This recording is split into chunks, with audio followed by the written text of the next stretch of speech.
Got it. Yeah, that's probably game. How about now? Can you hear me better? Yeah, your voice at least, it's on a steady volume, so it's good. Okay, yeah, I'm gonna make the game a bit less aggressive. Let me know if you hear that For issue sure. again.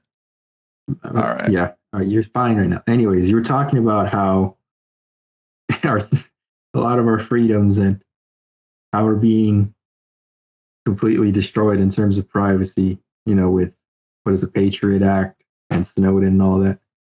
Yeah, yeah, and like how I was making the comparison, following World War II with the division of Right. Germany between East and West, and how like the Western part of Germany became like a bastion of democracy and all that good stuff, whatever you I want to call it. know. And then East Germany is just like, holy shit, like for decades until the wall fell. It's just like Right. the government people were just they created this whole police. It was called the Stasi, right? I believe that's what it was. Yeah. Yeah, that And was they had well. such a huge budget just to spy on the people, and Well, it was if it's the divide between East and the West, that's the Russian secret police, isn't it? uh This so this this unless they kept no, so probably I actually don't remember. It's been a while since I've read into it. if it's during World War II, then you are correct. But Yeah, if it's it after was the split, because yeah they went it under was Soviet control. right. Yeah, exactly. So I mean technically it was like part of East Germany, like its own government. Right. The Stasi, I want to say it was created by like the State Department or State Security Department, something along those lines. And they're basically, I mean, kind of like with the NSA following Snowden's revelations, kind of what they're doing. Like, there's a lot of comparison between that. They keep tabs on like the broad population, and Yeah. and you could say like it's under the guise of like for the greater good, for Right. the safety of the entire country. But Right. I think it's one of those things where it's like you have this slow progression of like accumulation of power over over Yeah. decades, right? And then I think that's kind of what we've been seeing. Like I want to say the Patriot Act, and it's been a while since I've dug into it as well. It was never meant to be like a permanent thing. Like it's like, oh, we just need Right. this power for a couple of years to do this whole war on terror. But like That's that's always that's never getting repealed. that's always the government excuse. It'll be temporary. It's like we have temporary laws from like 50 years ago that just never got away. Just Ex- every yeah, uh, exactly. And I think kind of what it becomes is like there's so many of these laws in place that eventually like you do one little thing and you can get tried on a bunch of different counts of breaking all these different laws that they're so complex. right. I don't know. It's I will Well, say that that's like tinfoil hat half y- on right there. well, it's Uh, not too tinfoil hat. I mean, I think I have sort of two things to say. It's like to start with, I think the governments of the Germany during World War II and the Soviet Union are radically different. So mhm, that like the secret police and all this like this sort of like backstabbing your fellow countrymen and ratting out each other and just mhm, was sort of built in because it's like you can see that it's not like we started off that way. You get me here in the US. And we right. still don't really have that. Like there's always immediate pushback from like a lot of like there's still people right now that are complaining about this, like all this surveillance and all that. There's still people trying to do it. You could say the general mass is sort of what's the word I want to say? Negligent? How do you pronounce it? Negligent. Like Yeah, they don't really they're care. not they're not doing their due diligence because you would say this is like an important matter to each of them, and they probably should be putting some weight into what it is that's happening, as Mhm, opposed to like a system like the Soviet Union where it was like built in from the start. It was just a complete mess. And right. yeah, the second point is there's there's always a balance between like safety and freedom Yep. that there's a couple of I think I'll go with the narrative and then I'll talk about like some more factual stuff, like the way the way Jordan Peterson. Well, he probably gets it from someone else because he's always prone to say that. But they talk about like they talk about how this relates to safety when they say the good mother fails because you'd imagine if you're a mom, you might not want anything to happen to your kid, right? Mm-hmm.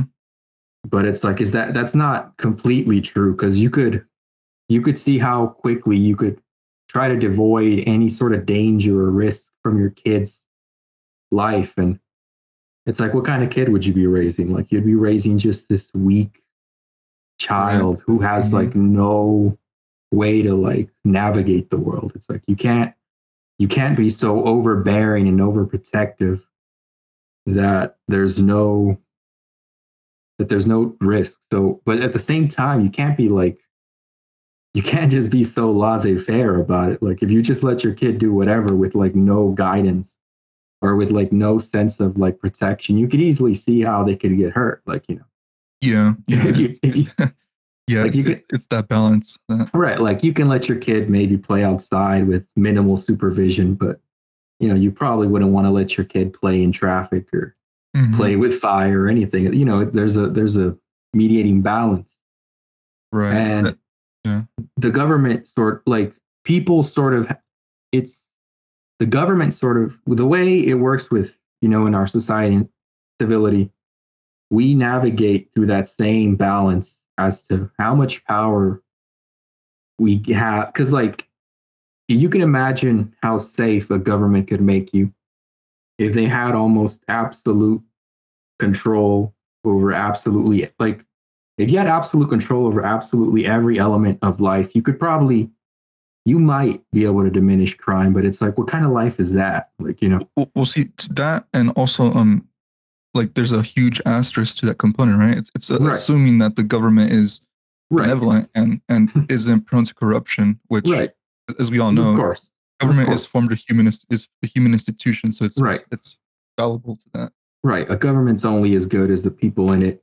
Certain governments are much easier to corrupt than others. I would say Hmm. ours is doing a fairly decent job of not just immediately descending into chaos. Right.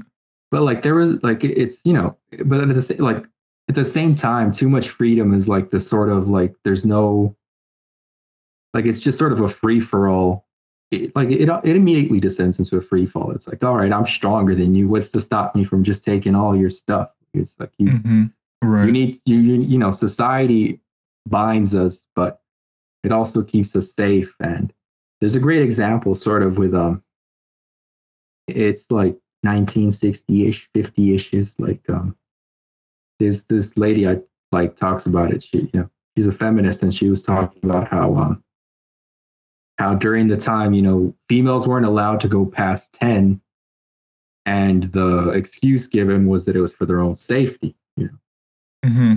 And you can it's easy to justify to some extent. You could see how it might be safer to just stay in, but the the the argument they used and it's the argument she forwards is like, no, like we want to, even if it is the case that there's a ton of risk, it's our decision to make. You don't have the right over our own autonomy and when it comes to these matters.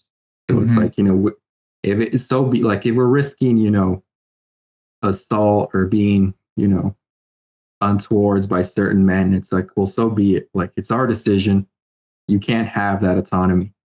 Right. And you can sort of see how the lure of safety is always there because there's always a lot to fear. And if not, you can always create fear. There's always something that you can be afraid of, regardless. And Right. Yeah. Yeah. I and do so agree. right, so you can always pass a law or two on the back of that, going, like you should be afraid of this or that, or we'll alleviate your fear, or it's for your own good. Like that's like the one form of tyranny. It's like I'm doing this for your own good, and it's like, well, maybe like The, if it's the yeah. intent might be good. Right. Well, if it's someone that cares and loves for you, it could be something that is good for you, but the cold, impassionless government might not. You might not want to hear it from them. Yeah, definitely. I think you made a couple of good points. So, um, let me start with the. I want to start with the kids one, where you talking about um the I guess story Jordan Peterson was talking about with the how you might not want to be so overbearing on your kids. And I Right. think that brings up a good point where it's like not just with like raising kids, but like I think most things in life, like there's like a very delicate balance, right? Yeah. And and I think as we kind of might have seen like over the past few decades, like with regards to raising children, like I feel like we've swung from like one side too harshly and then straight up at the other side, right? Whereas like it seems like over the past 3 4 decades. Are you sharing your screen by the way? Oh, my bad. I just clicked something. Yeah, yeah. It looks like you're sharing. How do I undo that? My bad. Anyways, so Anyways. yeah, it's like we went from like not being so overbearing on raising kids to like now it's like participation trophy generation, right? And Right. as an aside, that it always makes me laugh. Like they like to shit on those kids that grew up in that culture, but it was the parents, the predecessors that fostered Right. that environment. But that's kind of an aside. Right.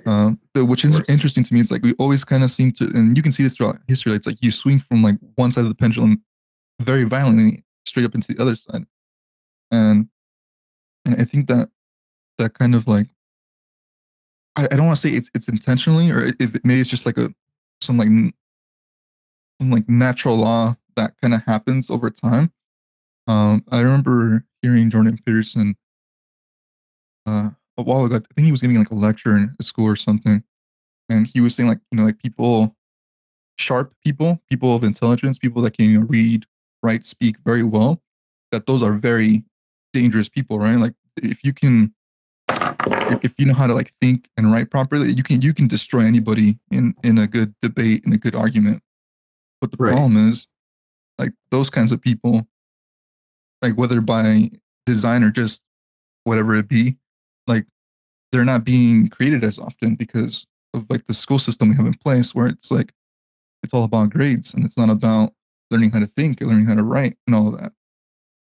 So like you have generations of people that they're raised just to basically work for a paycheck, not to ask questions, Yeah. very much in that employee mindset.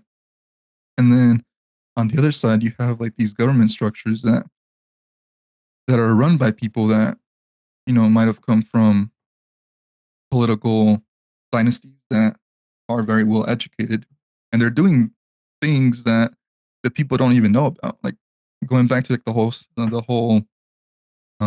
what's it called, the whole Like the Patriot Act. yeah, the whole Patriot Act. It's like with like regards to like the NSA that we were just talking about. Like Yeah. I'm pretty sure that was created like in the 1950s by President Truman, and he created it by like a secret memorandum, so like nobody knew what it was. Like intentionally, I think it was like created to spy like on like Vietnamese leaders or something like that. I forget what it was for exactly, but like Right. nobody knew what it was, or at least like the American people didn't know what it was until like the late 70s when it was revealed that they were doing a lot of the stuff that you were saying. Like they were just misusing that power to spy on people in the country. Yeah. And of course, as always, there's an outrage that the American people do, but then nothing kind of happens. Like yeah, Congress might get on their ass and like pass some restrictions to it. But I mean, come on, does it really do much in the end? Right. I mean, Um, it's yeah. Of course. Of yeah, like course. you have kind of trying to tie it together like this upbringing of a few generations that I mean, if I'm being honest, doesn't really know how to think. Like they're Right. very reactionary, and you see it very easily in social media, right? Where it's like something that's obviously inflammatory, Yeah. a topic, and people will react to it the way that the publisher intended without actually thinking for themselves.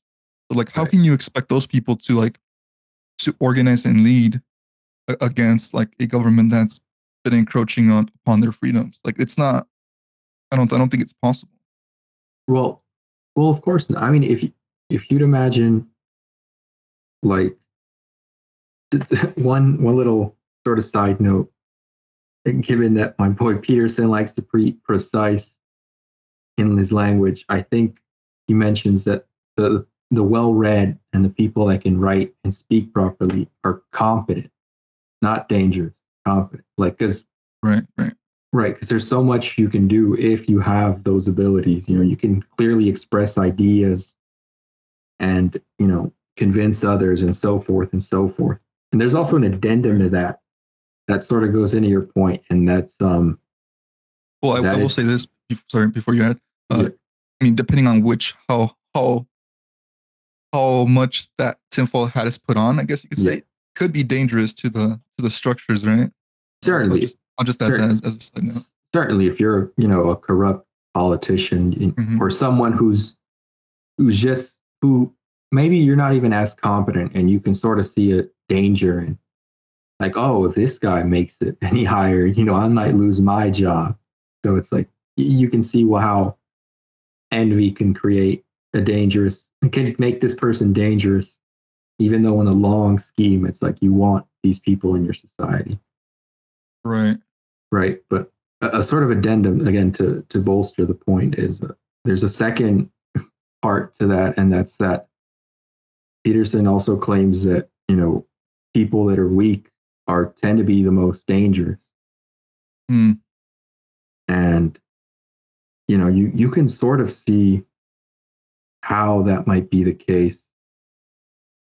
Because if you'd imagine if you were, I always like the analogy of a fight, because you can sort of visualize, like, if somebody's competent in all, the skills and everything that he knows, like he does well in a fight, hmm. like and he can, even more so, he can like do fights iteratively, because it's like I fight now, I fight later, I can fight with other people, and it can be a productive thing for the society. Right. But if you're weak, the amount of skills you can implement are so much, like, you have a lot less and you're a lot worse. So you can, by accident, you might might not even be necessarily intentional. You can injure, and even more so if you don't have like any ability, or if you've never like raised yourself to do so. The only other tactics you sort of have to implement are like underhanded tactics, Hmm. because it's like you're not competent, so you might have to cheat.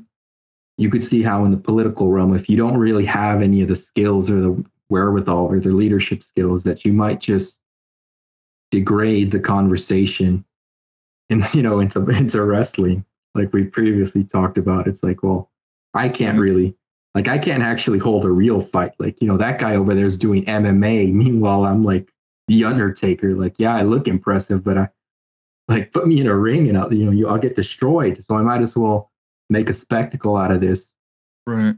and hope that nobody notices.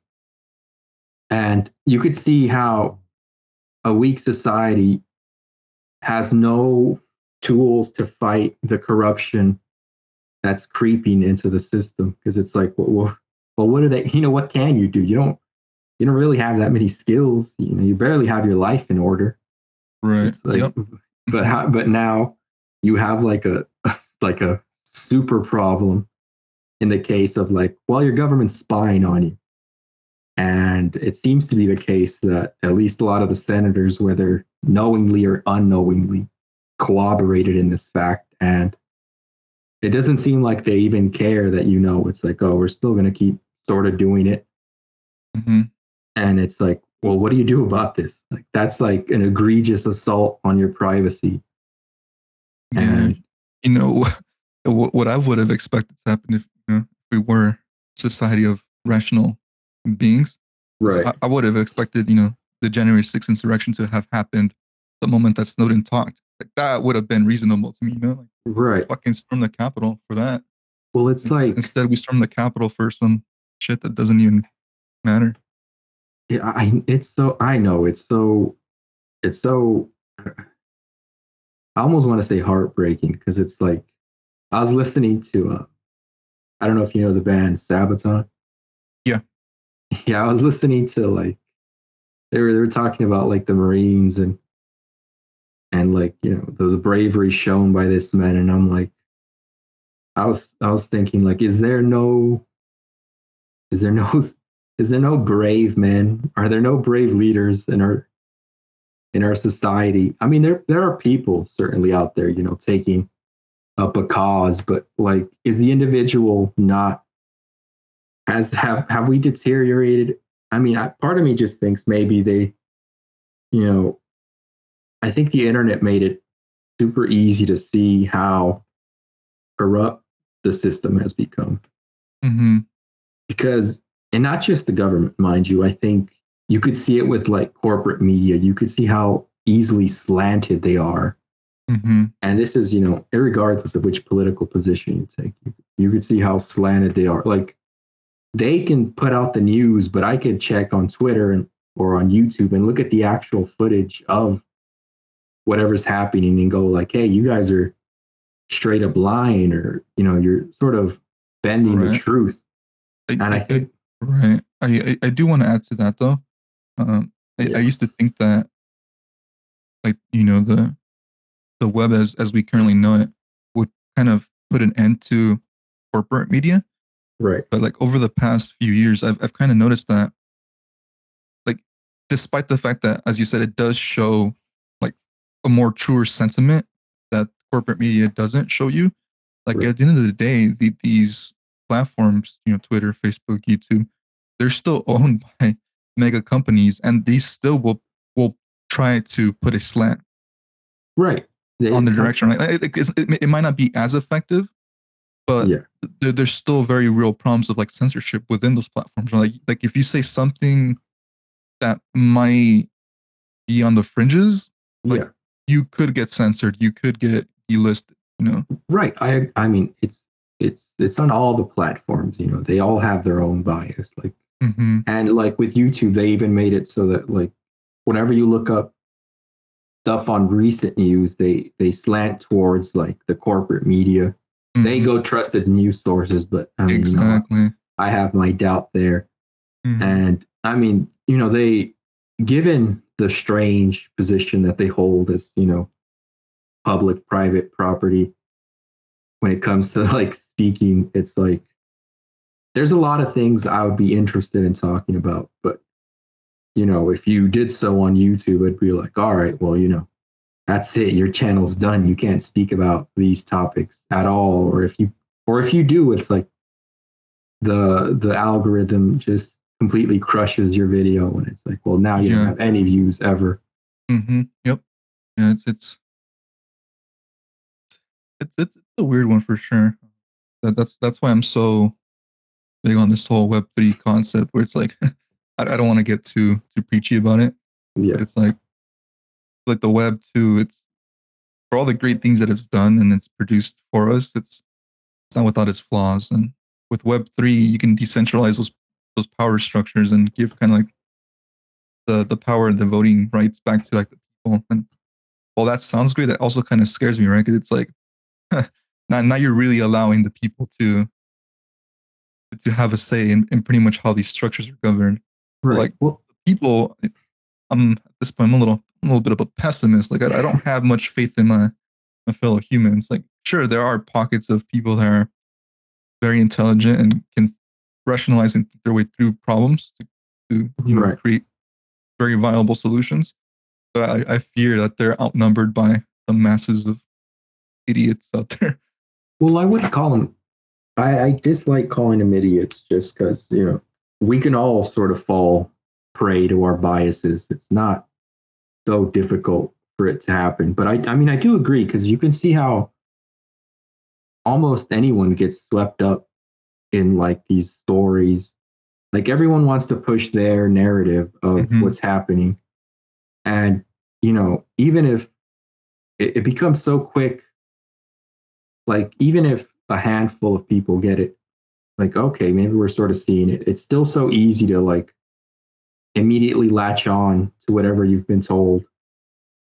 And even if you're shown to be wrong, it's still, again, we sort of talked about this last time, like the cost of switching out your narrative now might Mm-hmm. be so cognitively high that it's like, no, no, no, I'm just going to stick to what I know rather than, or at least rationalize in an unhealthy manner where it's like, okay, reality's against me, but I'm still going to rationalize it away, or at least I'm going to try to.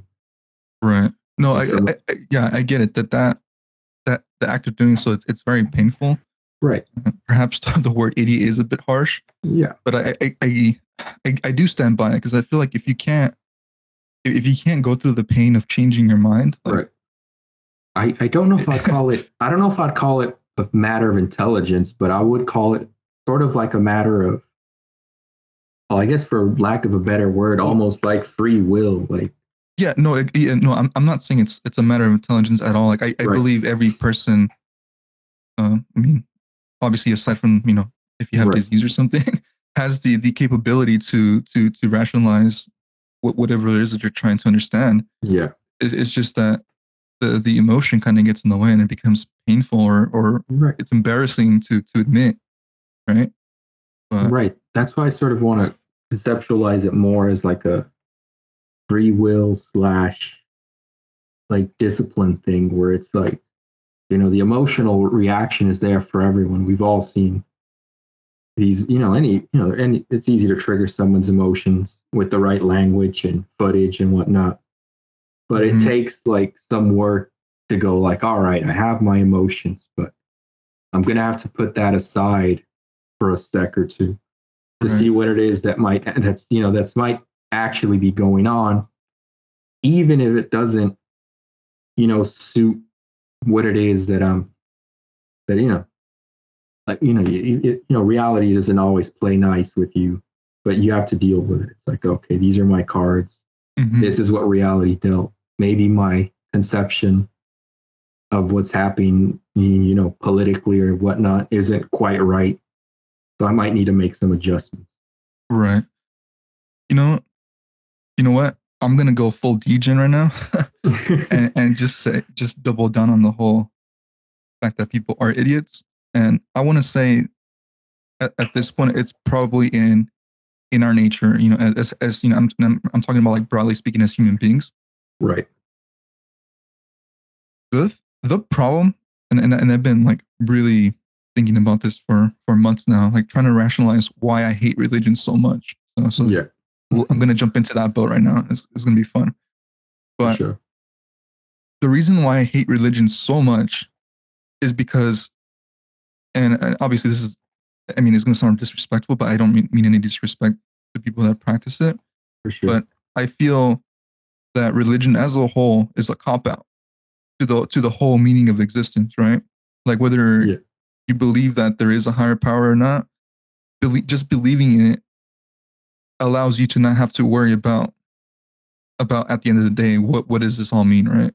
Right. And me myself, I've been struggling, or not struggling, but like contemplating that a lot over the past, I mean, my entire existence really, but more so the past few months. Now that I'm not actually working a traditional job, like it allows you to just I guess veer off the traditional path, and just kind of think for a bit. Yeah. And I feel like I've been pulled apart quite a bit recently, in that it's like, okay, uh, once I became a retired Catholic around the age of 10 or so, and it's like I came across the philosophies of like existentialism and absurdism and all that, right? And I really Right. like for me that was like, this is great. Like I will not kneel down to some higher power and say like my all my problems are solved. I'm gonna take it head on and really think about what it means to live and come up with my own reason for doing so. And I feel like I didn't realize it quite at the time, because 10 or so. Yeah. But just by doing that, it really allowed me to like force myself to think about every action, every thought that I had to go through ever since then.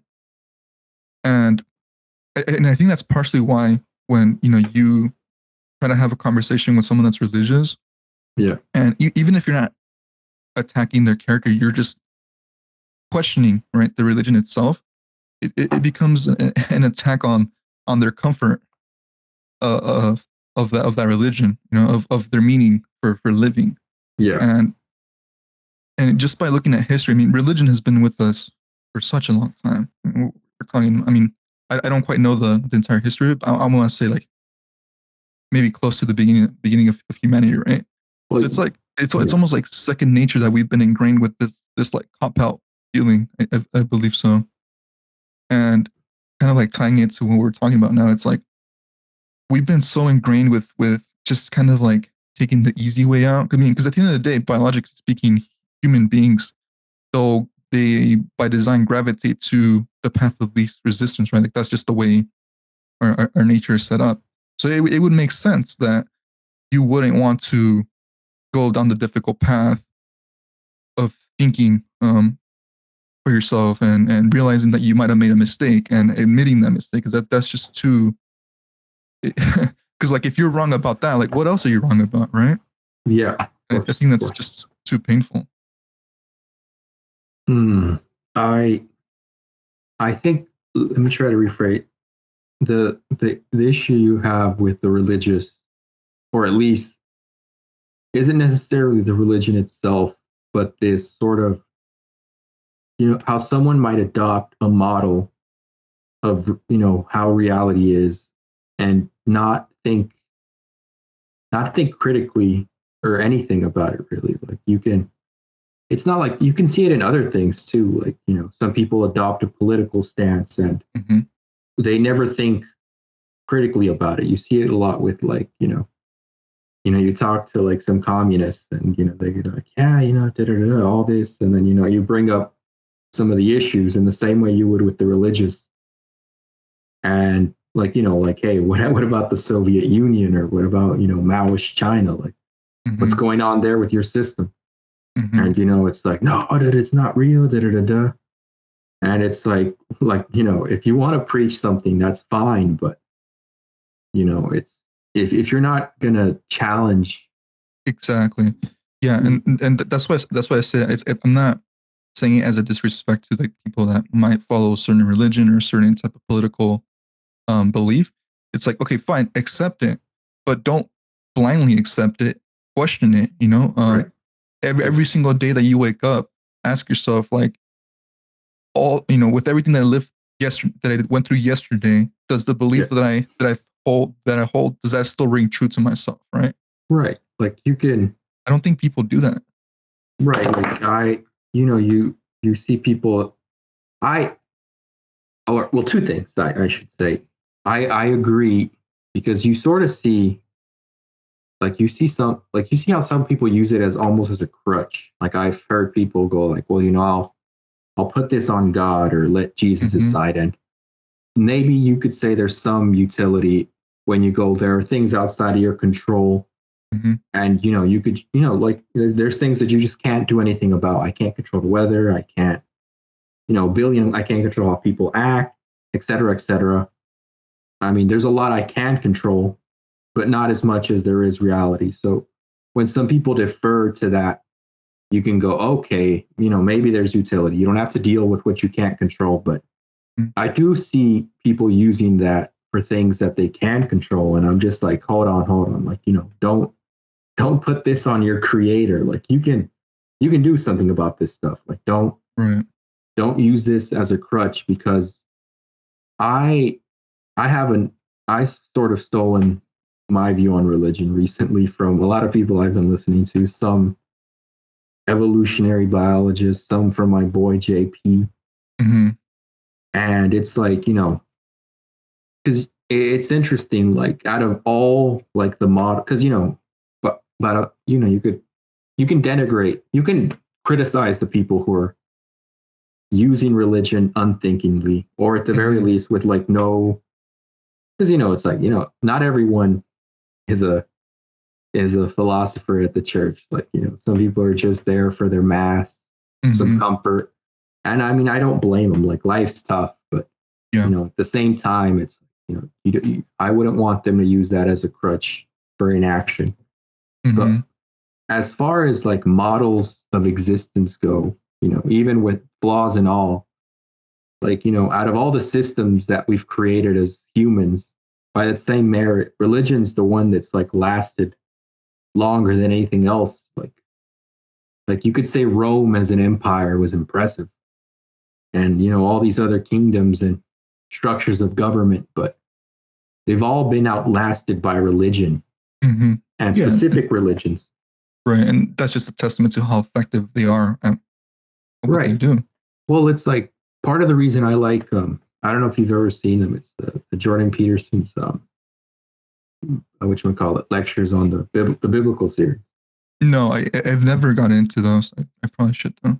Well, his take is like there's probably a crude wisdom there that because another evolutionary psychologist, Brett Weinstein. Well, he's Hmm. like he's just an evolutionary biologist, not psychologist. Right. His thing is like because he says like the ideas that we have in biology are offset to the community because it's like Hmm. if an idea is useful for us evolutionary, we might as well propagate it and keep it in the community. So that's his Right. argument, and it's like clearly the religions have like biologically like are useful to some extent.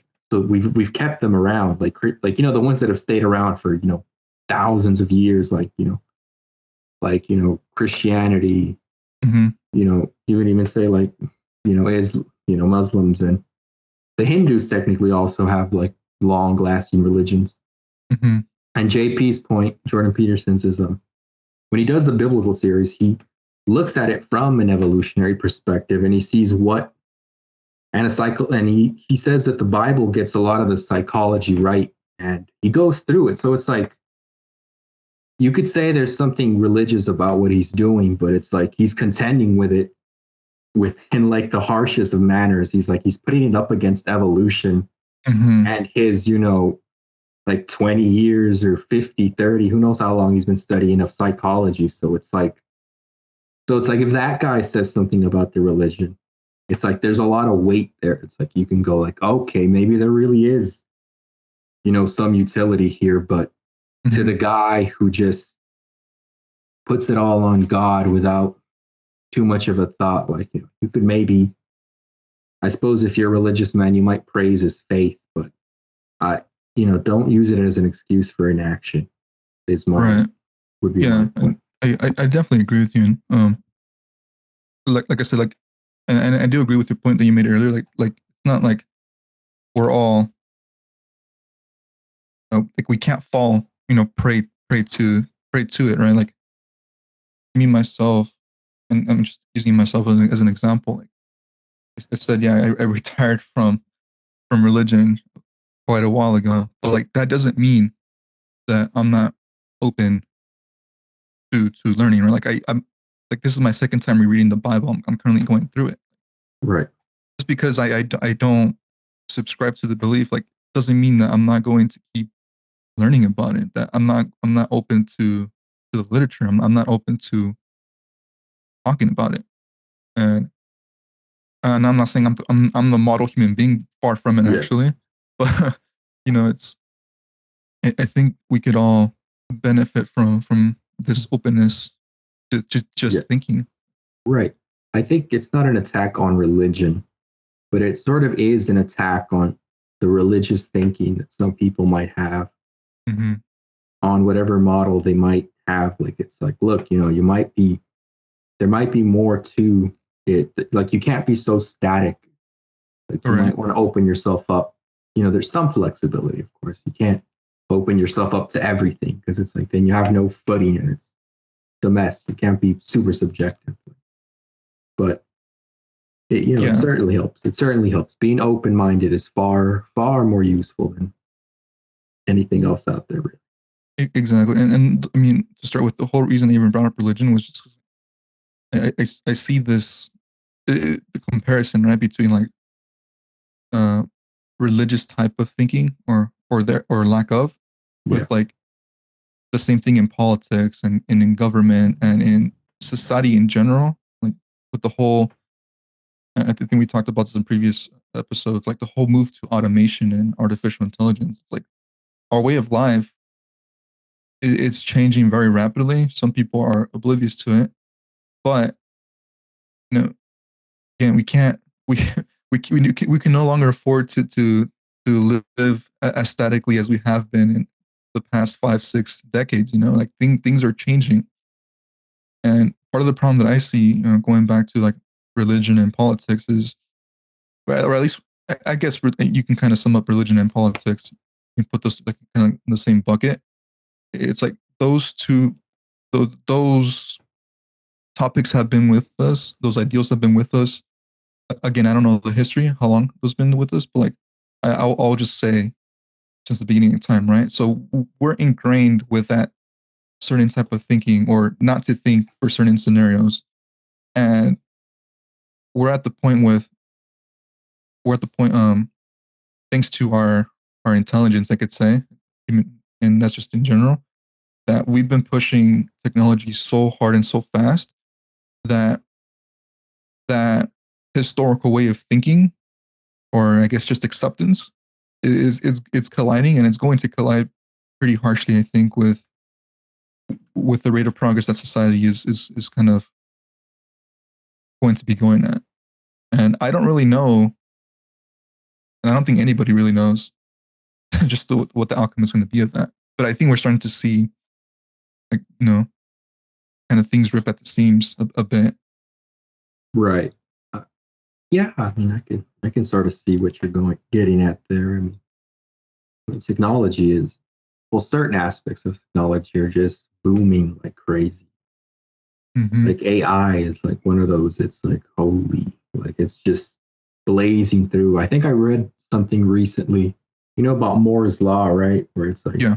Hmm. everything's sort of doubling Doubling in the power technology. Yeah, roughly every 2 years, 18 months. yeah, It's kind of been slowing down, but at the right, same time, it's still kind of holding true. right. It's been slowing down, but it turns out that I think AI is going like far faster than Moore's law is.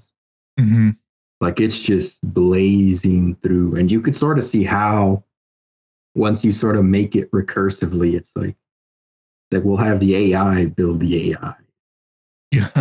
and it's like it's in. I mean, it's hard to say because it's going by fast, but it's still not like we're not like because I'm not an expert in the topic by any sense, but it's one of those things that people haven't realized how much it's creeped into like all of our technology and Hmm. everything that we've doing.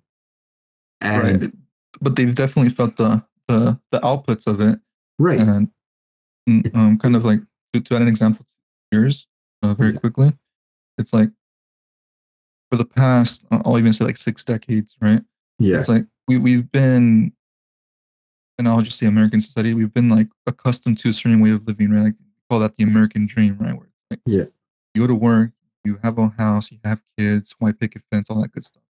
And for a long time, that was very achievable for, like, I'll say, for like the vast majority of people. right, I know certain minorities and subsects of our society haven't had that privilege, but overall, I'll just kind of say that as an overall general, right, that's been achievable.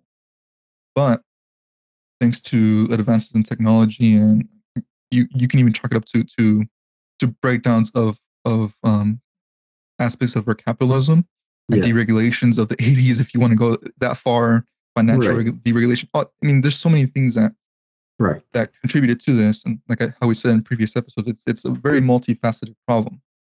But we've noticed, like how is it possible that in today's day, 2021, we're nearly in 2022, the the amount of opportunity available to us is unparalleled. We have never had this much opportunity given to us thanks to technology, the internet, whatever you want to call it. But there is also an insane amount of poverty and people struggling, right? Like how can right, that be? Like there's so much opportunity, but the vast majority of people don't know how to take advantage of it because they're still stuck to the right, model from 6 decades ago. And my argument that I guess I'm kind of making now is I'm blaming that on the staticness of religion and politics that have been ingrained within us since probably the start of time. Like, kind of like comparing or equating it, like yeah, religious people kind of saying like, "Oh, I'll leave it in God's hands." Like they're Right. kind of saying like, oh, I'll leave it in the government's hands, or I'll leave it in society's expectations of me to kind of like, make my way through life. Like I'll get the job that'll buy me the house, that'll give me the kids, the family that I want. But that's Right. not how technology is evolving our society. Like Right. at this point, like you kind of have to break out of that mold if you want to, be Right. successful. Like how we talked about the past. Yeah. Like you don't need to go to traditional school to be successful. Like you can start your own business online or Right. find your own niche of like-minded Right. people that can help you get to that level that you want. But most people don't know about that. Like, yeah, sure, thanks to like the great resignation of 2020 and 2021, more people are finding out that it's possible to Right. do things you want online. Hmm. That's still like we're still so early in seeing that. Right. Well, I mean, it's certainly true that you could say the old model is sort of lost its power, or at least its ability to just work on its own. But like Hmm. the amount of models available now are like enormous, given because it's like we can everything, the things we can do on the internet are so much more vast than we can do in reality, in the Hmm. physical reality. But sort of to add maybe another, we've talked about a lot of the reasons why it is people might not be latching on to these new models. Here's another one I sort of was thinking about right now because again, to bring up my boy Jordan Peterson, whenever he talks about like forming a goal, a plan, or anything, he brings up the notion that you should strive towards something. So one of the things he asks, it's like, where would you want to be in 5 years, assuming you took care of yourself, like someone you loved, and et cetera, et cetera. But he also says that where would you be 5 years from now if you like did everything wrong, like how bad would that get. So the notion is like you're chasing after like the gold, but while the dragon's chasing you. So it's like there's a carrot and a stick. It's like there's motivation and there's also like the fear of like, oh my god, if I fail, it's like it'll be horrible. And I think Hmm. while it is true that the old model of work your job, your standard job, and you can do all this stuff, is doesn't really work as well. I would say the negative outcomes aren't so apparent because it's such a weird thing. Like life is so great here in the US for the most of us that even at like you could say like even the impoverished or at least the lower class here, like we all have cell phones, internet. Most of us aren't starving to death. So, I think, more people die of obesity. So Hmm. it's like there's no fire, there's no rock, like rock bottom isn't that bad here. Like you Hmm. can say like, there's people that certainly hit rock bottom, pretty bad, the heroin addict that overdoses or Right, so but forth. you mean in general, right? Like You're overall in right. general. And overall, in general, it's like if you're at the bottom, it's like fine, I'm struggling, week to week to pay the rent, but you're living like a goddamn king. Like it's In like comparison. in comparison, it's like okay, you're well clothed, you eat every day, you have all these different screens to hog up as much time as you want. It's like it's not like unless you live in certain areas, like the lower isn't as bad as it could be, Hmm. or at least in the short term, it's probably not as bad as it is. You could, if you push it far enough, it can certainly get bad because you could imagine it's like, you stick to this old system. Who Hmm. knows what the world will be like 40 years from now? But Right. assuming only so much of it changes, it's like, you don't want to work till like the end of your life. It's like, unless my life is short and I'm doing like really cool stuff, you know, Alexander the Great style. I want to live a long life and I want to retire at some point sooner, preferably than later. Right. But if you're not putting any thought into it and any research, because there's so much out there. There's like 1,000,000,001 finance YouTubers that'll tell you how to make a couple extra bucks here or there. Mm-hmm. You might not be rich, but you might make some extra cash, and it's like, you might not be able to retire. You might become a financial burden on, assuming you start a family, Mm-hmm. on those you love. It's like, maybe if you stretch it out far enough, it'll be worse for you. It could get much worse, assuming the economy gets worse and whatnot. But as is Right. in the short run, it's like, okay, I might just have a standard job now, but I'm still fed.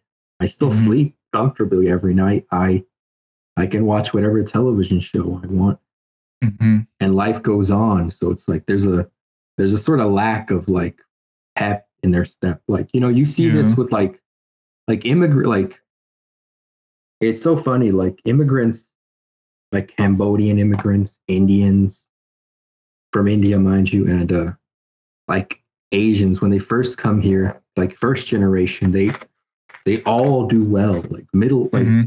like almost, like I think our middle class, like almost all of the Indian population is middle class in the United States, which is Mm-hmm. insane because it's like they're a minority.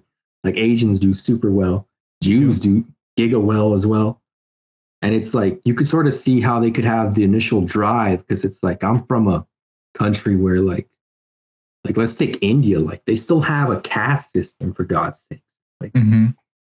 even if there is some like, flexibility now given the influence of our Western ideas, it's like you're stuck where you are, or God forbid you're in a country, let's say like China, where even if you do well, it's like, okay, well, you started a business, good for you, but It's the it's government's business. like it's not your business, it's the government's business. It's like, Oh no, no. As they probably would say, it's the people's business. right, it's the people's business. It's like, and don't try to have any ideas or you'll end up just like Hong Kong did. It's like, Mm-hmm. like this is ours. So it's like, so you come to the US and it's like, oh, I can keep whatever it is that I can prosper, I can do well. It's like, and they all do well. And it's like, there's a fire sort of missing in our populace, or at Yeah. least, or at least like a will to adventure. Hey, start a business. You might have some kind of idea. I can't imagine most people don't have any sort of dream or a notion of what it is they would have liked to have done when they Mm-hmm. were younger. Like most, like, guys tend to like cars. I can't imagine a lot of them wouldn't have wanted, the notion of to like work with vehicles in some way. Even if it's Right. to start your own shop, or, if you want to dream big, I suppose you could try to be a race car driver. Or even if you Mm-hmm. fail at that, you can, mechanic for race car drivers, or hell, YouTube's available now. You could just comment on videos or comment on cars, comment on how they work, etc., etc., etc. So it's like, yeah, I, I, I, I agree. They don't update their model, Right. and maybe the comforts of the old model, maybe the comforts of the bottom are still good enough that the old model will persist for a bit. Yeah, and that I mean that's precisely the problem, right? Because like kind of again taking it back to the whole religion thing, it's like how you said, leave it to God to fix this, but instead of like God, you can put that as a blank. It's like leave it to blank to fix this, right? Where it's now it's Right. like okay, the current model, and I think I might speak for you when I say it's like by no means is the U.S. model perfect. Without it, it has faults like any other Of course. system, right? Of course. But it's like people want to fix those faults, but it's like, oh, I'll just leave it to blank to fix them because they know more, or it's too much an inconvenience for me to fix it because I would have to think too much about it, right? So like, I'll just leave Right. it to blank to fix it, and that's precisely the problem because like by you leaving it to someone else to fix, like you kind of end up pushing that problem to the government, and come on, the government, how what has it done Right. besides encroach on your freedoms and liberties as we were True. talking about a Plus, I moment mean, ago? right. You have no notion. Like, you might have some, even if, let's say, the person you're off setting your responsibility to, even if they have like some overlap with what it is that you wish to fix, like they could come with just plenty of extra baggage that just, Mm-hmm.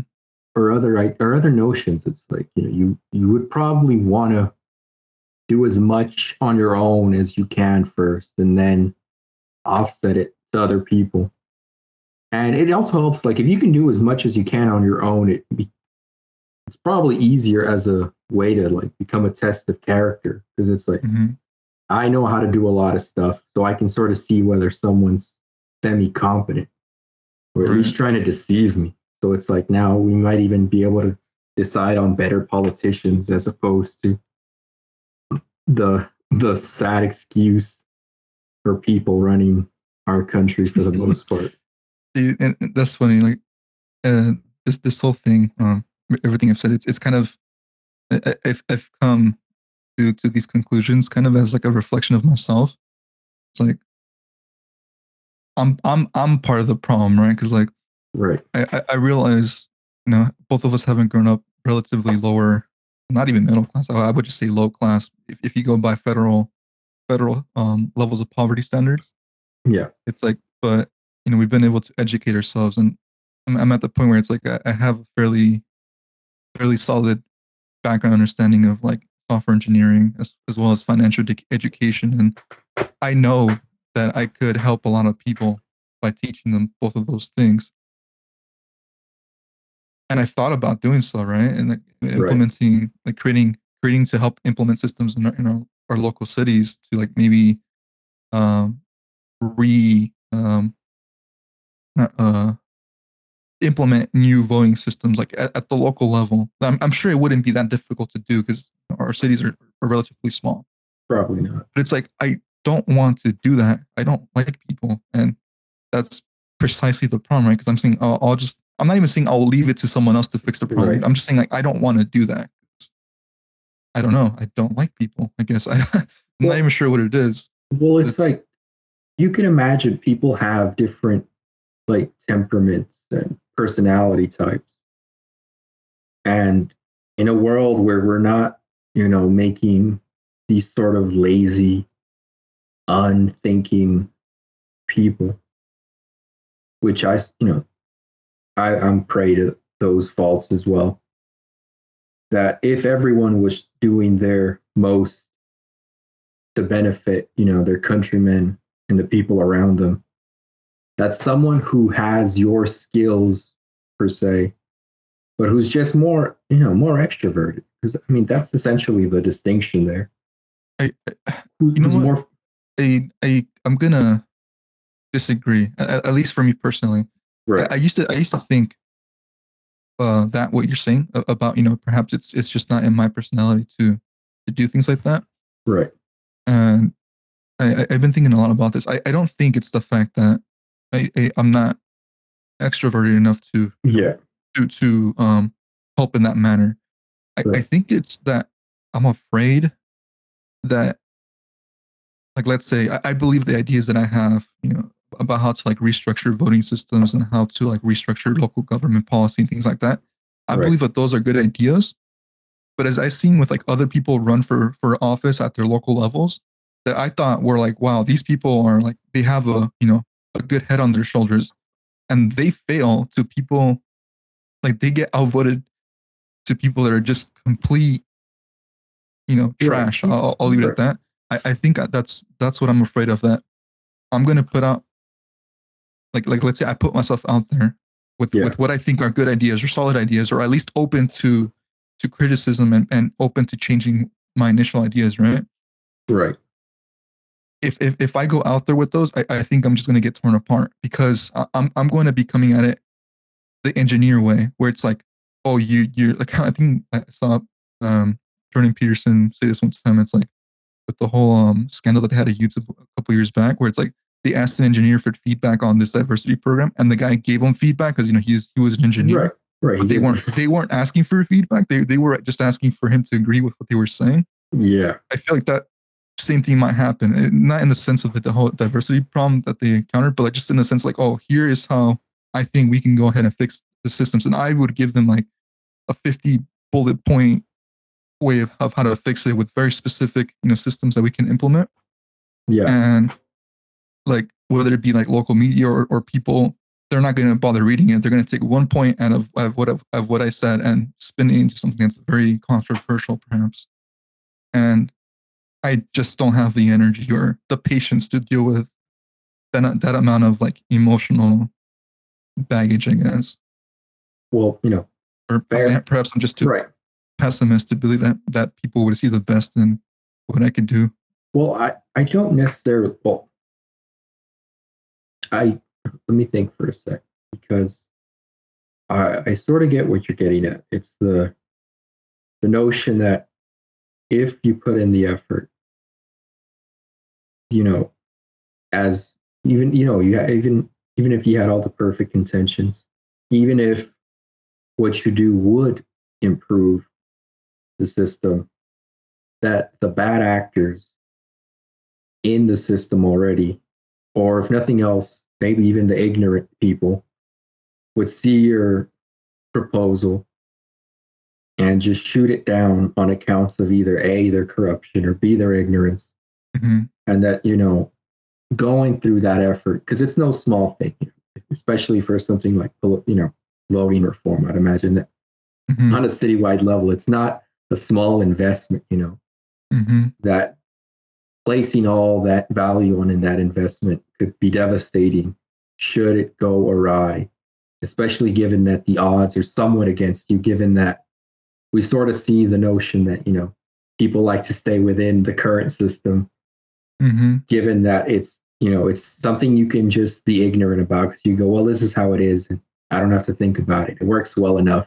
Exactly. We'll And just in the short, leave yeah, it as is. right. It works well enough in the short term that I don't have to think about it or, hey, I'm corrupt and I know it doesn't work, or maybe I do think this is how it works, and I'll stick to that as opposed to a system that might rightly usurp my seat.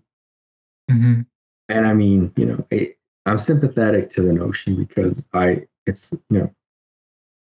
it's easy to be deterred whenever you're starting an endeavor into anything.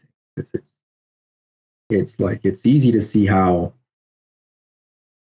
it is that you might fit, like, the negative looking, the negative response is always easy to see, like, especially if you're, I would say, rational and, not to toot our own horns, but intelligent as we are, because you can sort of see how, like, we can sort of see how a lot of things could fail, like, or how badly things can go.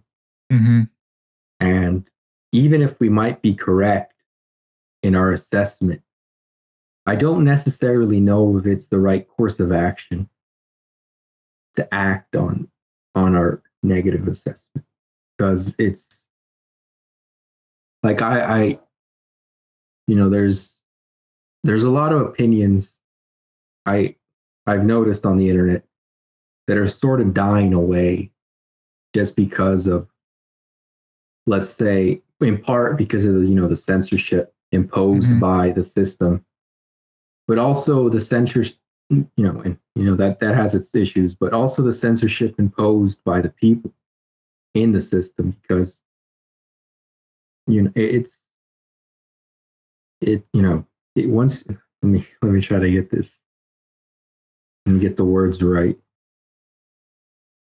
because people's preferences are affected by what's being sort of put out there, and the internet has made it such an easy place for, even sort like, it gets radicalized to sides, and Hmm. it's quick, people are quick to be tribal, and not a lot of new is being generated at times, and it's easy to be cynical.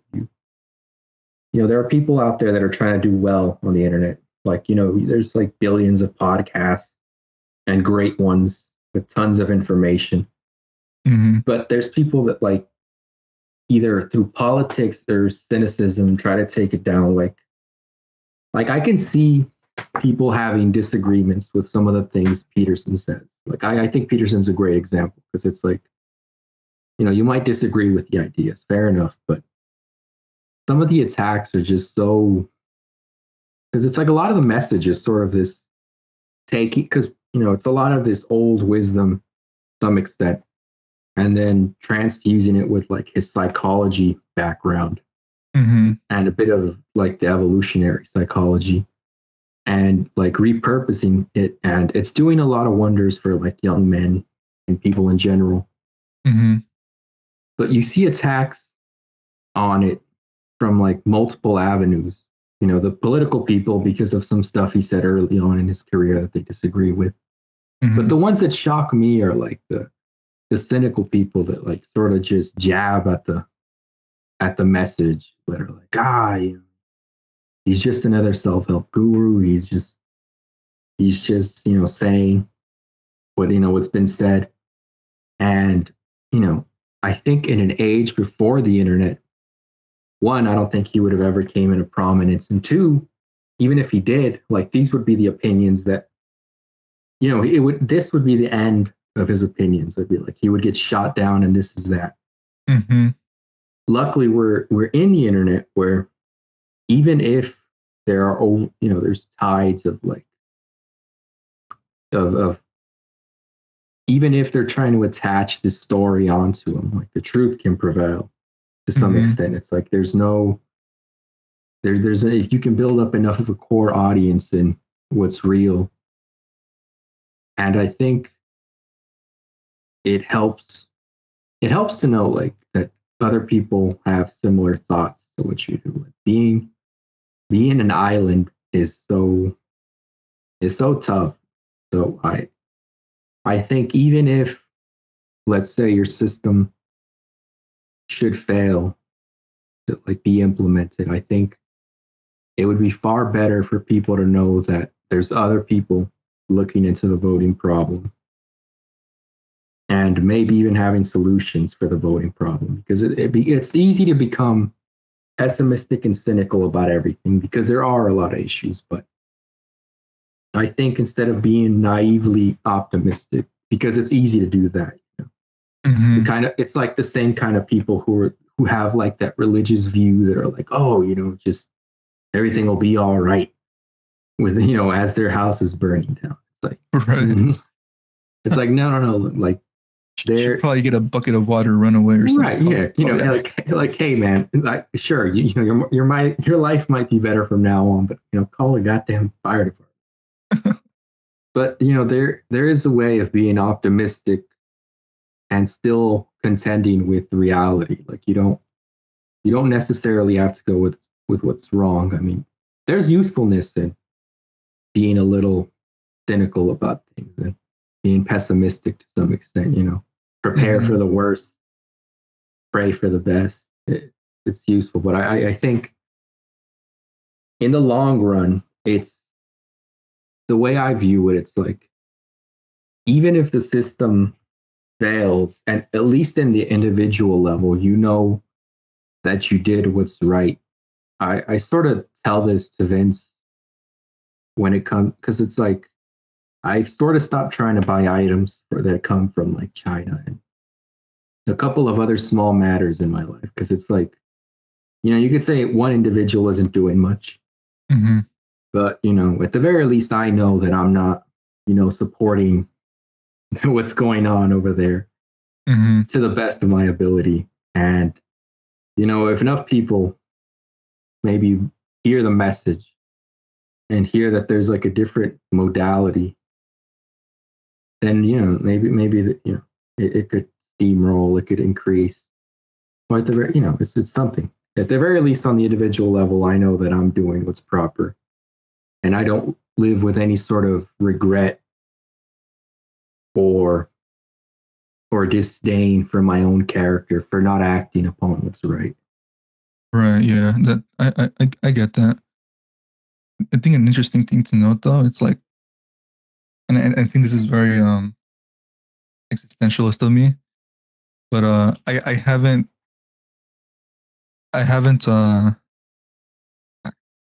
I guess I don't know quite know how to put this. Let me think for a second. All right. I guess what I'm trying to say is that like what I've decided, my meaning to life is, I Yeah, guess as the existentialist would say, it is not so much like helping, my fellow human being, right? Like, Right. yes, I will help at any chance I can get if asked to do so. But for me, what is my meaning to life? There, I don't want to sound depressed. It's like there is none. Like for me, Yeah. I get so much joy out of just simple living. Like that to me is the meaning to life. Like I just want to live a simple life, and I guess that's probably also like in addition to being afraid that my ideas would be rejected at the local level if I were to present them. It's like just the act of doing so, the act of presentation, it would go Yeah. in conflict of what it means for me to have a perfect life or like Right. the life that I envisioned for myself. It's Mm. like which do I value more, right? Like that is incredibly selfish to say. Sure, Right. I would accept that, but at the same time, I think that's just a human condition to value um what you value more over others. I guess I don't know. It's a very convoluted thought, I guess. Right. Well, I mean, I don't.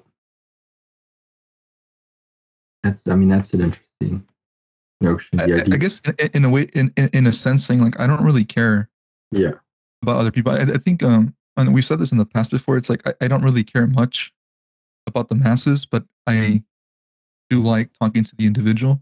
I Yeah. think it's very much in line with that. Like I could care less about humans, you know, as a whole. Yeah. But if someone came to me like and they asked for help, whether that be like about financial education or software engineering or whatever it is that I could help them with, Right. like I would spend hours, days, weeks, months, years talking to them to help them out. Right. But I just don't think I have it in me to scale that up to the masses, or not even the masses, just like at the local level that we're kind of talking about. Right. I mean, fair enough. I, it's not like it's not a response. It's not a burden you can put on just anyone's shoulders to like Hmm. take up something like that. It's certainly stressful, but I suppose it sort of brought up an idea in my head, and it's like when an individual needs help, you can sort of see, you could ask you, or you can sort of see some indication that someone might be in a bad spot and they might need assistance, and they'd be inclined to ask for it. But it sort of got me thinking because we said how a lot of people are sort of complacent with the current that with the current model of being. Hmm. I was thinking, what does it look like when a society is asking for help? Hmm. Because it's like there's it's like there's it, the only example I can sort of think of off the top of my head is like when you saw like the I mean, I don't know if this is fine with talking about it on YouTube, but when the Hong Kong people were protesting, Hmm. and you could almost see it like they were literally they were literally singing our national anthem and waving our flags, and Right. it's like if I had to describe, at least in my you know time of being alive, given that I can't speak for I know things that happened in history, but I can't at least think of any off the top of my head. But that to me seemed like such a like they were almost if you could turn Hong Kong into a person, they were essentially on hands and knees, going, for God's sakes, this country's gonna just steamroll past us and make our life back into the living hell that it once was. Could you please Hmm. do anything? And it's just I don't know, aside from that, like what it is that you know that a society might do to ask for help, to sort of go like, hey, look, we're you can maybe make the claim that protests are an easy one. So Right. maybe, but that one seems so like so stark, so like right in your face, like we fucking need your help, please, for God's sakes, do something. Right. Yeah. That example, I think it's a good one, and also to kind of make a, I guess like a distinction, right? Because like for one, like a couple moments ago, we were talking about like in our local level, right? So it's miles of difference between that example and the one in Hong Kong, right? Right, And I think that distinction is very important to make. Is like each different scenario that you can think of, it requires you to evaluate it on its own, kind of in isolation, right? Because like I think it's very easy to say, like in my example here, like that I basically just said like I'm almost refusing to help my local community, even though I right, believe I could do so, and that has to be taken in isolation. You can't say like, oh, just because he said that, he would right, also refuse to help if if it had devolved into Hong Kong situation here, right? right, Although right, how unlikely it might be. And I think, and I'm just making this point because I think it's very easy for people to kind of like take one thing and blow it up and say like, okay, this applies to all different situations. of When in course. reality, it requires very meticulous thought in isolation for each different scenario.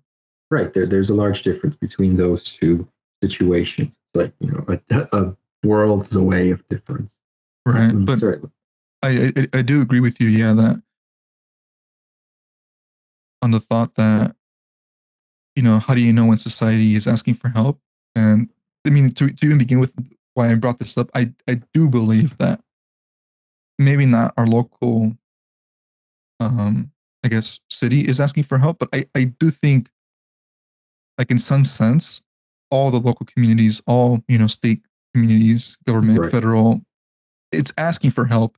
It just it's just that if you try to help, it's gonna bite back at you, kind of Right. almost like a dog that is out in the street and it's like starving, and if you try to Right. help it, it might bite you because it doesn't know any better. And Well, go ahead. I was going to say the way I sort of visualize our societies like asking for help, it's less of a, just as an example with my, not so serious example with my niece, because she was here the other day. She she has her shoes on and whatnot. And she jumps on my mom's bed, her grandma. And she asks me, she's like, could you take my shoes off, please? Mm. And I tend to, I have a principle that I sort of like to act on, which is like I don't help people with things they can do themselves because I don't want to remove their autonomy from them. Like, no, if you can do this, do this. Once you hit the edge of, once you hit that, sort of that area where it's like can and can't do, it's like that's when I'll be there. Right. When I told my niece, I'm like, no, you can take your own shoes off. Here, let me show you. Because they were a little complicated. They had like straps and whatnot. I Hmm. was like, you can do this yourself. So I showed her how to take one off. I showed her how it would come off, and then I put it back on, and I'm like, take your own shoes off. She took them off, and I think that's sort of how a lot of people, not to, because there are some people that are asking for help with serious problems, and they contended with, they did everything they could in their own power. But I think a lot of people are asking for help in the same way my niece are. They have an issue, and there are probably solutions out there. In the same way how we say there's a lot of opportunity on the internet, there's probably solutions that they could probably implement, but they're choosing not to. They'd rather ask for the help and Leave it to right. God. Leave it to God, leave it to the government, leave it to XYZ, whatever it may be, and they're not putting in the effort themselves. I do think there's some things like, you could say, for to go back to this example, like when it comes, like, our local government, it's like there could be, like, you could say that if you did an electronic system, so forth, it might be easier for the average voter to be connected with electoral and maybe do slightly more research. But in our current system, they do the same thing. They could put some investment. They could look at who's running, actually vote, instead of the like 10% that normally shows up, Mm-hmm. as opposed to say people that are asking for help and have done everything they can, like Hong Kong. It's like that, aside from, you know, picking up, because I don't think they probably don't have like, weapons like we do. They don't have no Second Amendment over there. So I'm assuming unless they want to, go knife in hand against the Chinese army, it's like they've ran out of options. It's like this Tiananmen is Square all over again. essentially, it's like unless they want to do that, it's like they basically have to go. They're basically at the mercy of other countries to help them out. Mm-hmm. Right. So it's like you can see a clear situation where it's like, okay, they're like another example, with the civil rights movement, with their nonviolent protests, they were essentially they were doing a lot of things, and I those people are heroes to me, but it's like one of the things, it's like they essentially said, look, we're doing all we can in our power. We're showing you we're just like you. We're just average Americans. And these segregation laws can't be enforced except with, the power of violence. Mm-hmm. And they were sort of banking on that to get help from like the rest of the country and from the support of the people and the local government. And it turns out that it worked effectively. Mm-hmm. So it's like you would help those people. You'd go like, screw it, I'll do everything in my power, or at least it's one of those things we would all like to think we would do. Everything in our power to help them out. But it's you can almost become disheartened when you see the kind of people that you might have a solution for, but they're essentially doing nothing for themselves. It's like everyone wants to rally against with the guy who's putting up a fight. Nobody wants to be with the guy who's like sort of defeated and not doing anything for themselves.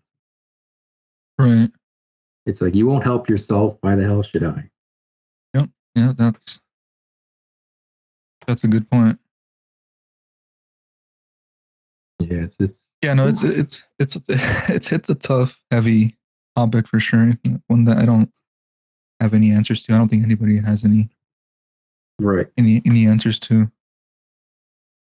I mean, certainly. I mean, it's it's a tough problem, and I'm sure it's not necessarily, some aspects are unique to our own situation in terms of, in terms of our times, technology and whatnot. I'm sure a Mm-hmm. lot of the same flaws in the character of people have been around for a while. Can't imagine. Right. Yeah, it's. Man. Yeah. On another note, I've been meaning. This is completely, I guess, kind of related, but not so much. I've been meaning to ask you, Yeah. what is your model for life, Jerry? I know we've talked for years now, Yeah. across a couple of different philosophies and things like that. I don't think I've ever asked you like what you personally subscribe to, I or if you've given it much thought. well, of course I've given it about as much thought as you. I mean, you know, I'm no slouch in the brains department. I was also disillusioned with religion early on. Well, to some extent, I just, it's easy to see the contradictions in like, if someone tells you about the existence of God, and it's like, you don't, it's hard to, at least, in the physical sense, realize whether it exists or not. Like, I think I told you the story. I was probably like 10 or 12ish, where I was questioning all that. And since I was young, I didn't know how to approach it. So I literally asked God for a miracle. I thought, well, if you are real, this will be just show me something miraculous. Hmm. And then later on TV, they talked about, I don't know if you remember this story about Octomom, Yeah. Hmm. the lady who had like 8 Yep. children. Yep. And it's like, you could say there's something miraculous about it, but at the same time, it's like it's she was artificially Artificially. inseminated. Yep. Yep. And well, not just that, it's like it seems to be the case that she already had sort of similar procedures done. Hmm. Like I Yeah. think like She was she going for some record, probably. she I think so she had like 12 kids, and there was a slight indication that that there were she was using them for their welfare. Hmm. So it's like, okay, this is a strange miracle to say the least. Funny But coincidence, God. yeah, real funny there, God, huh? And I thought, all right, well, screw this. I mean, I'm certainly no, I don't really practice the religions, to say the least. And I've always, since I was younger, thought about death and whatnot, and all the Hmm. other horrible facets. But I suppose I sort of steal from philosophers and whatnot, and the model I try to live by. Some extent, I at least when I live my life, I try to. Let me see if I can put it in words. I I suppose there's two things. The first is since I found out that people tend to regret things more often that they didn't do as Hmm. opposed to actions that they did. Right. I try to live a life I where if given the option, I would like live it, as is. Like someone's like, if someone was like, you're essentially watching your movie as a cutscene again. You would relive it, but without being able to alter it. Would you do it? That's one. That's sort of one of the models. The other one is a sort of different one, because that something that a lot of I sort of steal this from I like from the Greeks, and I guess the Buddhists sort of figured it out too, and some extent the Christians. It's like because I don't know if I've ever told you that I grew up reading a shit ton of like Greek myths and all of that. Yeah. Hmm. I was really into it, and I was always struck by the fact that like there's so much hardship that goes on in all the Greek stories, and they're famous for their tragedies, Hmm. and like even the story of Odysseus is it's like a tragedy, and there's an underlying element of that in reality as well. It's like even if you did everything right, you know, you'll die, your parents will die, everyone will probably pass away at some point. Hmm. So I sort of want to live. I suppose it sort of ties into the first one too, where I want to live a life, a sort of aspirational life, like a heroic life, where irregardless of the tragedy, I can sort of set myself set myself in a way where I live in spite of it, and hopefully alleviate some of the suffering of those around me. I don't know how well I do. I mean, I certainly feel like I falter quite a lot in that, but I suppose that's the underlying principle. I want to. I mean, if I suppose if I wanted to shorten it down, I sort of want to live like a hero and alleviate the tragedy around us to Hmm. what extent we can. If possible, I'd rather not have my parents work anymore. Just enjoy their lives. you know, same for my brothers and friends, and to whatever ability I can, I want to extend that outwards. And I mean, I'm certainly no fan of people, talking to people as well. You certainly know how anti-social my tendencies can be, but I suppose if I suppose I would try to do what I can, but that I would still probably prioritize me and my family and friends first.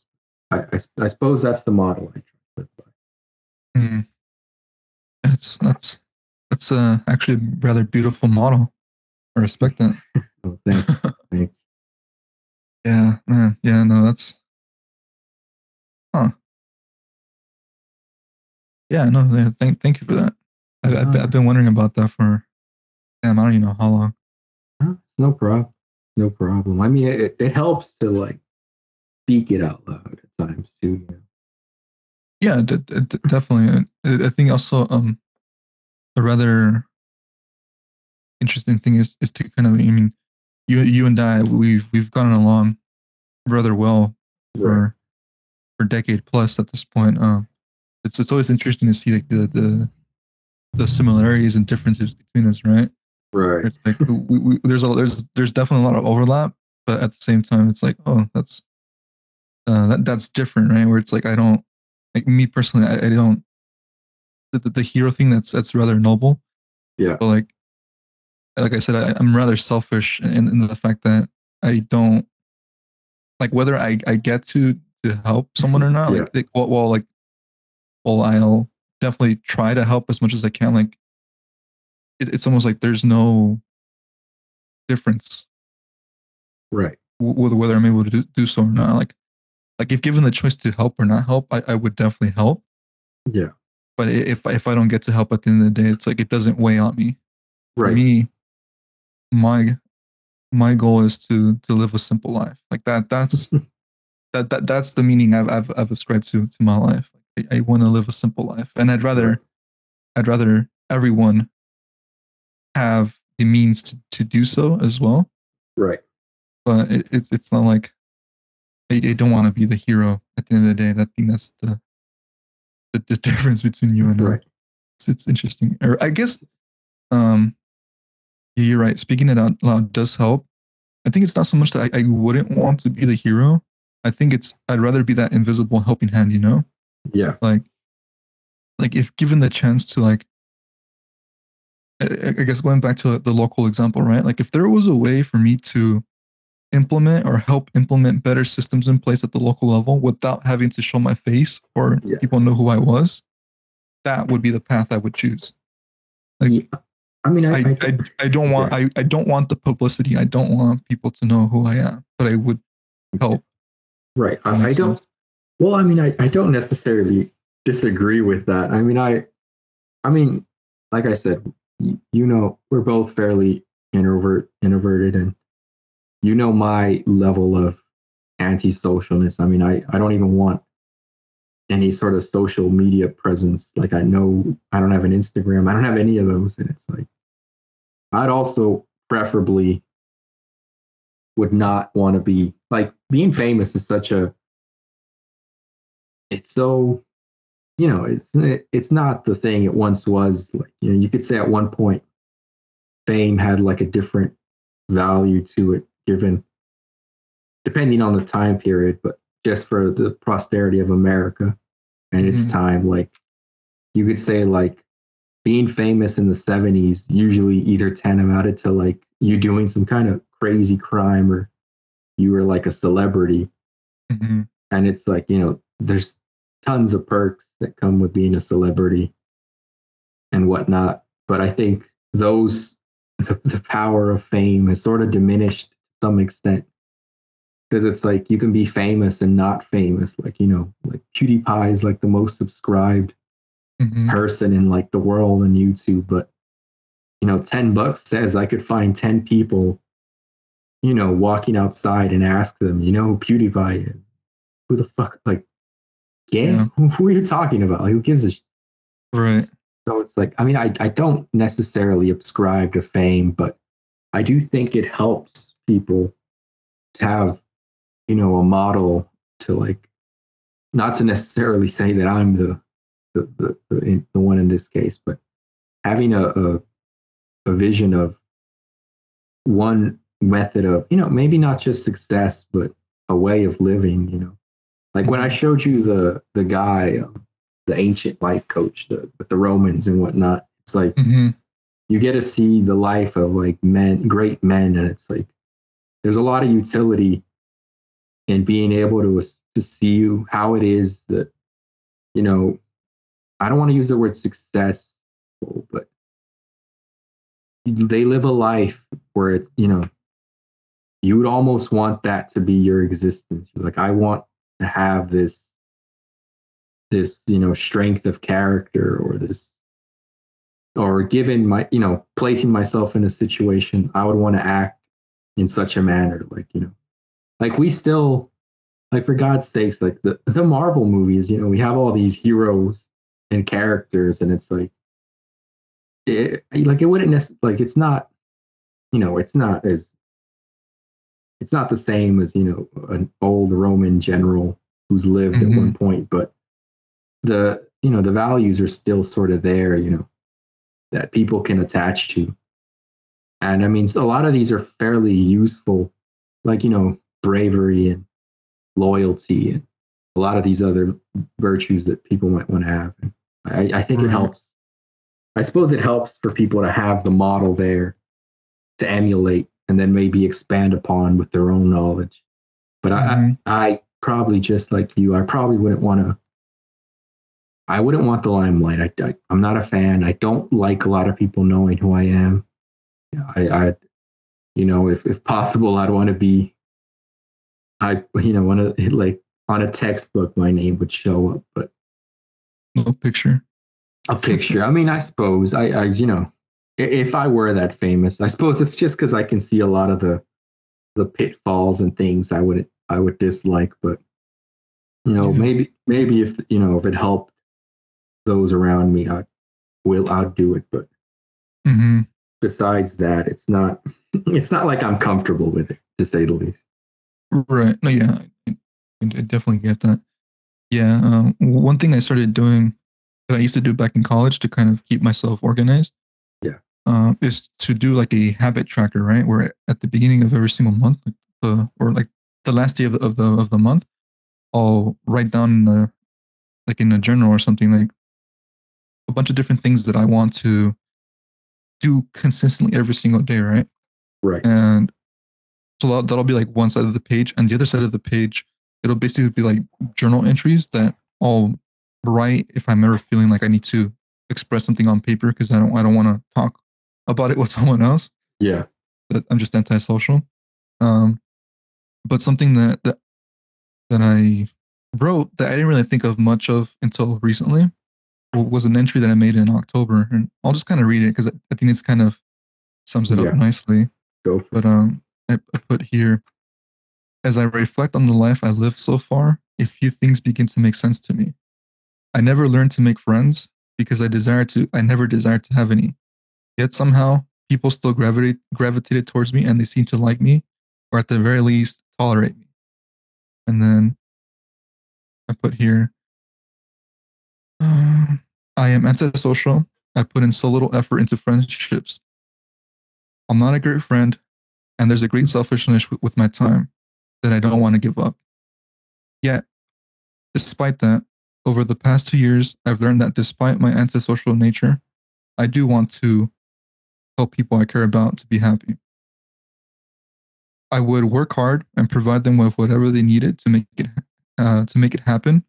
Yet, I probably wouldn't want to hang out with them at all. And then I just put why, and that's something that I'm still trying to figure out. But yeah, I think it kind of sums it up a bit. It's like Right. Well, I mean, uh, yeah, well, I think it's quite the invisible nice. hero. Yeah, I do think it's quite nice what you said. And I mean, it's not like I don't get the feeling, I, you know, I'm always annoyed that there's anyone in the house besides just me. I certainly love my alone time. I like things to be quiet. I it's so interesting because we took two completely different approaches in some regard. I also, to say the least, my skills for making friends are abysmal. You know, I recall having like there's no real skill for it. Like I I used to, well, you know how it is. I I essentially asked you, when it was that you had your lunch period in high school. Mm-hmm. And Yeah, I remember that. I sort of just stuck around, and that was essentially my strategy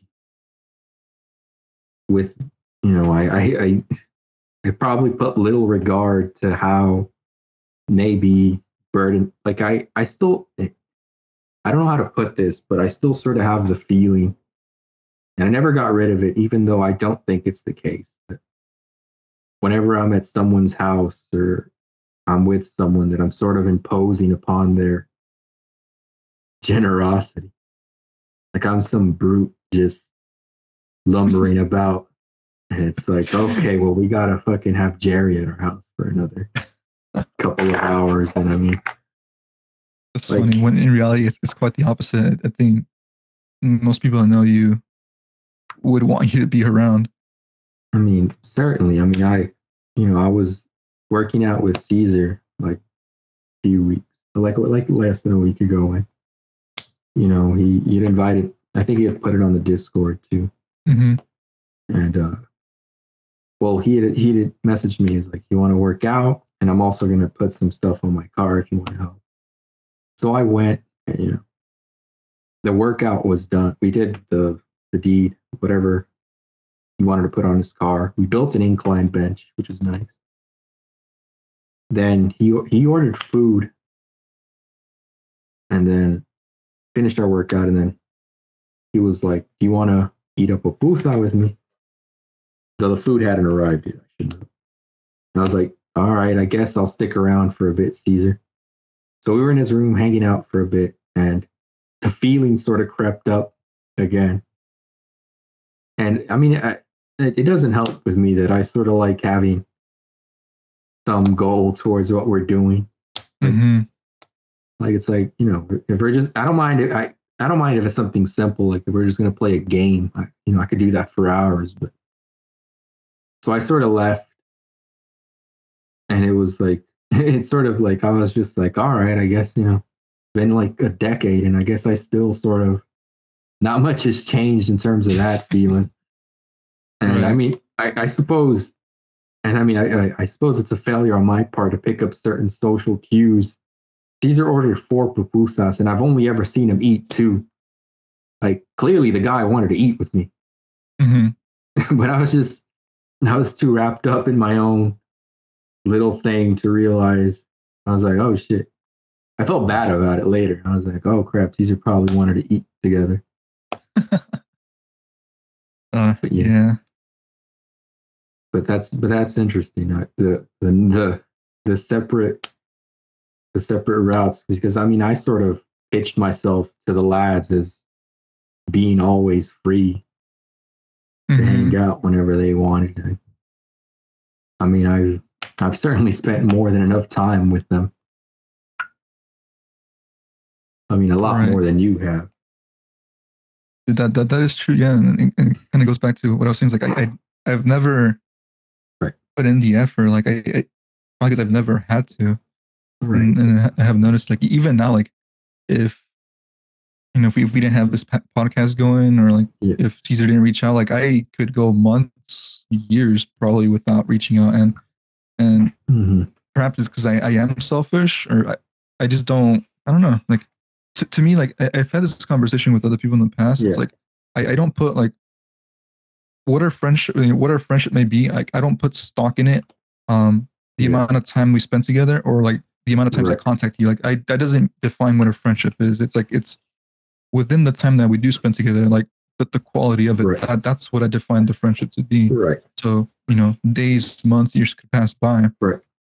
and that to me doesn't harm the friendship at all. Right. I mean, I realize that most people, or I shouldn't say most people, but I think most people I've met are not yeah, that way. right. I mean, I certainly agree with that to like an extent. Like, at least, with the people there's certain people that if I met again, I think I'd get along with. And there's some people that even if I had been kept in contact with for, as long as I had lived, I'd still not want to be around you. Hmm. And I mean, it's not like I don't, I also spend time on my own. Like I probably again to my habit, a little, when I was younger, I used to sort of, before we all used to drive, I used to message people more often if they wanted to hang out, just because I'd be biking and it's like, well, screw it, I'm here now. Like, you can't Hmm. really turn me away. But once that happened, I sort of stopped messaging people, and I was like, well, I can't really force them to drive. That's sort of a dick move. But what was I getting at? Shit, what was I saying? Sorry, I lost my train of thought there for a second.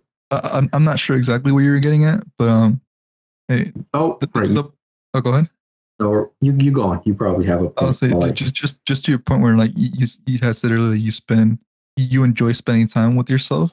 yeah, Like in my mind, when you said that, I was like, yeah, me too. Because I fucking love myself, and I, I've said that out loud to like people that in the past that don't quite know me as well, and yeah, like every single time I'd get the react like a weird face reaction from them where it's like, yeah, did this guy just say that? Like that's either obnoxious or a weird thing to say, you know?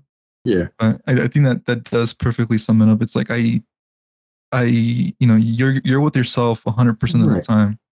Like, why wouldn't you want to come to terms with yeah, yourself and enjoy that time by yourself? Like, right. I I'm get. probably the happiest or close to the happiest when I'm just by myself and enjoying the company of myself, you know, like, and it's not to say that I don't enjoy the Right, company of others, you know, like yours or other friends. Like I do, like I yeah, cherish them, but at the same time, it's like I also like if you can't enjoy being by yourself, then like what is the point of all this? Like, right. like True. is your life so shallow that you have to derive meaning or happiness from others? Like, kind of goes contrary to any belief that you could have, especially a religious one, right? Like you Well, should I love think. yourself or I think you should be okay on your own. I don't necessarily deride the social aspect. Like if you can find meaning, like a mother finds a lot of meaning in her child,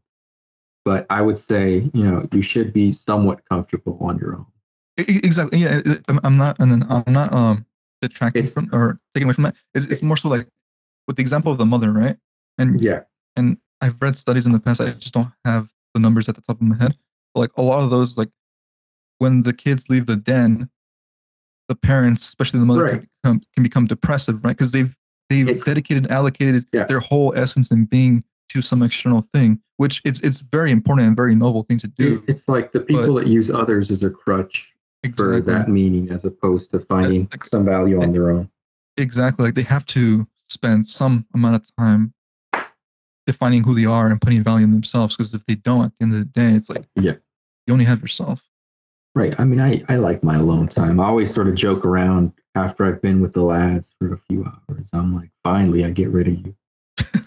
I guess Yeah, I'll leave. Like, I always say good riddance I was like, when I'm God, finished talking with them or something. Jesus, I've been with you for 4 hours already. Let me go home. Yeah, it is rather interesting to see. Yeah. It's almost like I don't know if you've seen that meme where it's like I don't know how I don't know how you did this, but or I don't know how you got the right answer, but you did the wrong way. Yeah. Usually, it's like a picture of the math problem. I kind of feel that way, where it's not necessarily like that you or I are wrong, but it's like we've gone through different paths or Yeah. different trains of thought, but we've kind of arrived at a very similar way of thinking. Yeah. It's I've kind of always thought interesting. that I thought the same thing too. I always thought like it's somewhat it's true. We have a lot of similar ideas, but the thought process is like, all right, that's how you arrive there. That's not how I did it, but all right, cool. Yeah. Yeah, it's rather interesting. Yeah, it's something. I mean, people have their own model for thinking, and it's just, I mean, it's one of the more interesting aspects of people to see how it is that they think about certain aspects, assuming you can get the conversation out of it. Yeah, I was gonna say that in the past I haven't like upfront asked the exact same question I asked you, like what is your model? But Yeah, I've asked similar things like like what are your beliefs and things like that. And of like the three times that I've asked people in the past, it's stumped them because I don't think they've right, put perhaps as much time as you might have into that question. Like right, it becomes like a like oh shit, like what do I believe in? Like is it just something that was right. passed on from my parents or from my close surroundings, or is it something I Yeah, actually believe I know it's well. I've sort of had an idea, and it sort of goes to like teachers and whatnot. I might have mentioned this already before, but like a good, maybe not even, I should say teacher as in the role of the job teacher, but someone who teaches you something properly opens up a new avenue of thought that might not have occurred to you before. in? And just you asking that question might have sent certain people into like, because again, your model works well enough. You don't confront too much. Some of us just, we just think all the goddamn time. But, Mm-hmm. every now and then I sort of think to myself when I'm doing some stuff, I'm like, how the hell did I think about this sooner? Or, like, well, that was like such an obvious question. Why haven't I thought of this before? And so it's like, it helped. That's probably one of the utilities of being able to talk to other people. It's like, they've got that question now in their heads, Mm-hmm. assuming they stick with it or it had any impact. And it's like a good teacher does that for you. It's like now you've sort of been awakened. Like you sort of see that motif happen in like books and stories, and like some wizard comes up and it's like, all right, we're adventuring now. It's like this guy bears knowledge that none of us had, and it's like those people might now be questioning it. It might be tough, but they might get something out of thinking what it is that how it is that they want to explore life. So that there's Right. so Yeah. there's some good that came out of that. Yeah. Definitely. I do agree with that. Yeah, And with that, I think that's a good spot to wrap it up on. We're coming up at the 2 hour mark. So I think for there's sure. stuff that we will have to do. Oh yeah, yeah.